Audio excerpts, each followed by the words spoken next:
Hi friends, ഇന്ന് ഞാൻ വന്നിട്ടുള്ളത് നല്ല സൂപ്പർ ടേസ്റ്റിൽ തയ്യാറാക്കി എടുത്തിട്ടുള്ളൊരു സോയ 65ൻ്റെ റെസിപ്പി ആയിട്ടാണ് കേട്ടോ. അപ്പോൾ വീഡിയോ നിങ്ങൾ മുഴുവനും സ്കിപ്പ് ചെയ്യാതെ കണ്ട് ഒന്ന് സപ്പോർട്ട് ചെയ്യണേ. അതുപോലെ തന്നെ സബ്സ്ക്രൈബ് ചെയ്ത എല്ലാവരും വീഡിയോ കണ്ട് ഒന്ന് സപ്പോർട്ട് ചെയ്യണേ. പിന്നെ നിങ്ങൾക്ക് വീഡിയോ കണ്ടുകൊണ്ടിരിക്കുന്ന സമയത്ത് ഇഷ്ടമാവുകയെന്നുണ്ടെങ്കിൽ ഒന്ന് ലൈക്ക് ചെയ്യാനും മറക്കരുത് കേട്ടോ. അപ്പോൾ അതെങ്ങനെയാണ് തയ്യാറാക്കി എടുക്കുന്നതെന്ന് നമുക്ക് നോക്കാം. ഞാൻ ഇതവിടെ ഒരു പാത്രത്തിൽ കുറച്ച് വെള്ളം സ്റ്റൗവിലേക്ക് വെച്ച് ഫ്ലെയിം ഓൺ ചെയ്ത് കൊടുത്തിട്ട് നന്നായിട്ട് ഇതിവിടെ തിളച്ച് വന്നിട്ടുണ്ട്. അപ്പോൾ ഞാൻ ഇത് വെള്ളം വെച്ച് കൊടുക്കുന്ന സമയത്ത് തന്നെ ഇതിലേക്ക് ആവശ്യത്തിനുള്ള ഉപ്പ് കൂടി ചേർത്ത് കൊടുത്തിട്ടുണ്ടായിരുന്നു കേട്ടോ. അങ്ങനെ ഈ ഒരു വെള്ളം നല്ലതുപോലെ തിളക്കുന്ന സമയത്ത് നമുക്കിതിലേക്ക് 2.5 കപ്പ് സോയ ചങ്ക്സ് ചേർത്ത് കൊടുക്കാം.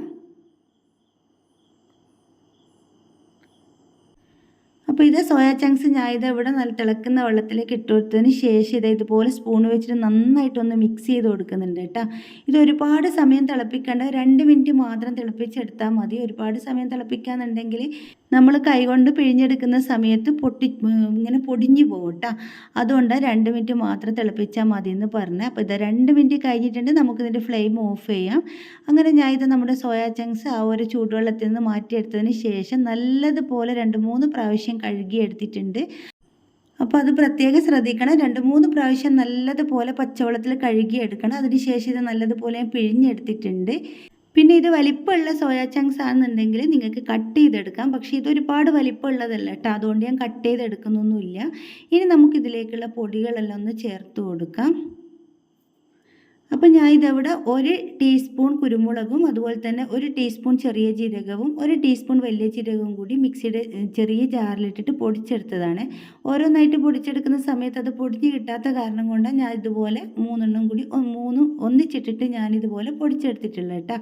അങ്ങനെ ആ ഒരു പൊടികൾ ഞാൻ ഇതിലേക്ക് ചേർത്ത് കൊടുക്കുന്നുണ്ട്. ഇനി നമുക്കിതിലേക്ക് മുളക് പൊടി ചേർത്ത് കൊടുക്കാം. ഞാൻ ഇവിടെ 3 ടേബിൾ സ്പൂൺ മുളക് പൊടിയാണ് ചേർത്ത് കൊടുക്കുന്നത്. ഇത് ഞാൻ 1/2 ടേബിൾ സ്പൂണിൻ്റെ സ്പൂണാട്ടോ എടുത്തിട്ടുള്ളത്. അതുകൊണ്ട് ഞാനിവിടെ 6 പ്രാവശ്യമായിട്ട് ചേർത്ത് കൊടുക്കുന്നുണ്ട്. പിന്നെ ഞാൻ സാധാ നല്ല എരിവുള്ള മുളക് പൊടിയും അതുപോലെ തന്നെ തീരെ എരിവില്ലാത്ത കാശ്മീരി മുളക് പൊടിയില്ല, അതും കൂടി മിക്സ് ചെയ്തിട്ടാണ് എടുത്തിട്ടുള്ളത്. അപ്പോൾ മുളക് പൊടിയൊക്കെ എടുക്കുന്ന സമയത്ത് നിങ്ങളുടെ എരിവിനനുസരിച്ച് നിങ്ങൾക്ക് എത്രത്തോളം വേണമെന്ന് വെച്ചാൽ എടുക്കാം കേട്ടോ. പിന്നെ ഞാൻ ഇതിലേക്ക് 1/2 ടീസ്പൂൺ മഞ്ഞൾപ്പൊടിയും 1/2 ടീസ്പൂൺ ഗരം മസാല പൊടിയും കൂടി ചേർത്ത് കൊടുത്തിട്ടുണ്ട്. പിന്നെ ഞാൻ ഇതിലേക്ക് 2 ടീസ്പൂൺ നിറയെ തന്നെ ഇഞ്ചി വെളുത്തുള്ളി പേസ്റ്റാണ് ചേർത്ത് കൊടുക്കുന്നത്. പിന്നെ ഇതിലേക്ക് 1 ടീസ്പൂൺ നാരങ്ങ നീര് കൂടി ചേർത്ത് കൊടുക്കാം. അടുത്തതായിട്ട് ഞാൻ ഇതിലേക്ക് ചേർത്ത് കൊടുക്കുന്നത് 3 ടേബിൾ സ്പൂൺ കോൺഫ്ലവറും അതുപോലെ തന്നെ 1.5 ടേബിൾ സ്പൂൺ അരിപ്പൊടിയാണ്. അരിപ്പൊടി എന്ന് പറയുമ്പോൾ നമ്മൾ പത്തിരിപ്പൊടിയില്ലേ, അതാട്ടോ എടുത്തിട്ടുള്ളത്. പിന്നെ ഇതിലേക്ക് ഇനി ആവശ്യത്തിനുള്ള ഉപ്പ് കൂടി നമുക്ക് ചേർത്ത് കൊടുക്കാം. ഇനി ഇതെല്ലാം കൂടി കൈവച്ച് നല്ലതുപോലെ തന്നെ നമുക്ക് മിക്സ് ചെയ്തെടുക്കാം. അപ്പോൾ വെള്ളം വേണമെന്നുണ്ടെങ്കിൽ ഒരു 1-2 ടേബിൾ സ്പൂൺ വെള്ളം ഒഴിച്ചിട്ട് നമുക്കിത് മിക്സ് ചെയ്തെടുക്കാം കേട്ടോ. അപ്പോൾ ആദ്യം വെള്ളം ഒഴിക്കാതെ തന്നെ നല്ലതുപോലെ നമുക്ക് മിക്സ് ചെയ്ത് നോക്കാം. എന്നിട്ട് ഞാൻ ഇതിലേക്ക് ഒരു 3 ടേബിൾ സ്പൂണോളം വെള്ളം എടുത്തിട്ട് ഇതിലേക്ക് ഒഴിച്ച് കൊടുത്തിട്ടുണ്ട്. എന്നിട്ട് നന്നായിട്ട് കൈവച്ചിട്ട് നമുക്കിത് മിക്സ് ചെയ്തെടുക്കണം.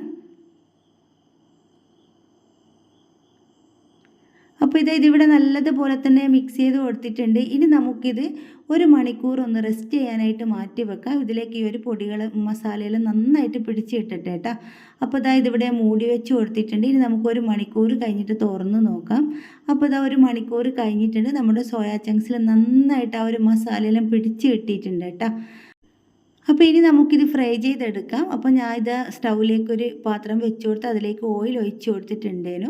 അങ്ങനെ നമ്മുടെ ഓയിൽ നല്ലതുപോലെ ചൂടായി വരുന്ന സമയത്ത് ഞാൻ ഇതിലേക്ക് ഒരു 3 പച്ചമുളക് നടുകെ കീറിയതും അതുപോലെ തന്നെ ഒരു 5 അല്ലി വെളുത്തുള്ളി തൊലിയോട് കൂടി ചതച്ചെടുത്തതും കൂടി ഈ ഒരു ഓയിലിലേക്ക് ഇട്ട് കൊടുത്തിട്ടുണ്ട്. പിന്നെ ഒപ്പം തന്നെ ഇതിലേക്ക് 2-3 തണ്ട് കറിവേപ്പ് കൂടി ഇട്ട് കൊടുത്തിട്ടുണ്ട് കേട്ടോ. ഇതാദ്യം നമുക്കൊന്ന് നന്നായിട്ടൊന്ന് വറുത്തിട്ട് കോരി മാറ്റാം. അപ്പോൾ ഞാൻ എണ്ണയിൽ നിന്ന് കോരി മാറ്റുന്നുണ്ട്. എന്നിട്ട് അതിന് ശേഷമാണ് ഇതിലേക്ക് ഞാൻ സോയ ചങ്ക്സ് ഓരോന്നായിട്ട് ഇട്ട് കൊടുക്കുന്നത്. അങ്ങനെ പകുതി ഞാൻ ഇവിടെ ഓയിലിലേക്ക് ഇട്ട് കൊടുത്തിട്ടുണ്ട്. ഇനി ഇതൊരു മീഡിയം ഫ്ലെയിമിൽ ഇട്ടിട്ട് വേണം നമുക്ക് ഫ്രൈ ചെയ്തെടുക്കാനായിട്ട്. ഒരുപാട് സമയമായിട്ട് ഫ്രൈ ആക്കി എടുക്കണ്ട. അങ്ങനെ ആകുമ്പോൾ ഒരു കല്ല് പോലെ ഉണ്ടാവും കേട്ടോ കഴിക്കുന്ന സമയത്ത്. അങ്ങനെ ആകുമ്പോൾ ഒരു ടേസ്റ്റ് ഉണ്ടാവില്ല കേട്ടോ. അങ്ങനെ ഒരു 2-3 മിനിറ്റ് വെച്ചതിന് ശേഷം പിന്നെ ഞാൻ ഇതിലേക്ക് ഇതുപോലെ തവി കൊണ്ട് നന്നായിട്ടൊന്ന് മിക്സ് ചെയ്ത് കൊടുത്തതിന് ശേഷം എണ്ണയിൽ നിന്ന് കോരി മാറ്റുന്നുണ്ട്. ഒരുപാട് വേവൊന്നുമില്ല, നമ്മൾ നേരത്തെ തന്നെ വേവിച്ചെടുത്തത് കാരണം തീരെ വേവില്ല കേട്ടോ. അങ്ങനെ നമ്മുടെ സോയാ ചങ്ക്സ് ഇവിടെ ഫ്രൈ ആയി വന്നിട്ടുണ്ട്. നമുക്കിനി എണ്ണയിൽ നിന്ന് കോരി മാറ്റാം. അപ്പോൾ എൻ്റെ ചാനൽ ഇതുവരെ സബ്സ്ക്രൈബ് ചെയ്യാതെയാണ് നിങ്ങൾ കണ്ടിട്ടുണ്ടെങ്കിൽ ഒന്ന് സബ്സ്ക്രൈബ് ചെയ്ത് സപ്പോർട്ട് ചെയ്യണേ. അതുപോലെ തന്നെ വീഡിയോ നിങ്ങൾക്ക് കണ്ടുകൊണ്ടിരിക്കുന്ന സമയത്ത് ഇഷ്ടമാവുകയെന്നുണ്ടെങ്കിൽ ഒന്ന് ലൈക്ക് ചെയ്യാനും മറക്കരുത് കേട്ടോ. അങ്ങനെ ഞാൻ ഇതിവിടെ മുഴുവനും എണ്ണയിൽ നിന്ന് കോരി മാറ്റിയിട്ടുണ്ട്. ഇനി നമുക്കിതുപോലെ ബാക്കിയുള്ളത് കൂടി ഫ്രൈ ചെയ്തെടുക്കാം.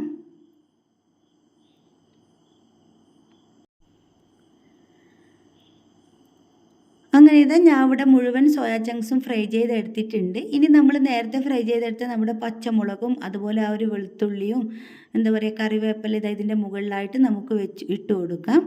അപ്പോൾ നമ്മൾ കഴിക്കുന്ന സമയത്ത് ഈ ഒരു വെളുത്തുള്ളി അടക്കം ഇങ്ങനെ കടിക്കുമ്പോൾ നല്ല ടേസ്റ്റ് ആട്ടോ.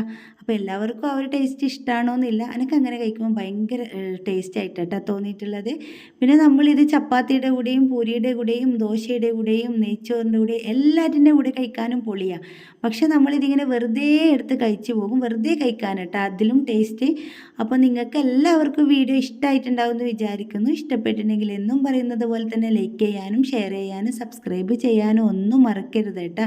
നിങ്ങളുടെ കുക്കിംഗ് ഇഷ്ടപ്പെടുന്ന എല്ലാ ഫ്രണ്ട്സിനും അതുപോലെ തന്നെ ഫാമിലി ഗ്രൂപ്പുകളിലൊക്കെ ഒന്ന് ഷെയർ ചെയ്ത് കൊടുത്ത് സപ്പോർട്ട് ചെയ്യണേ.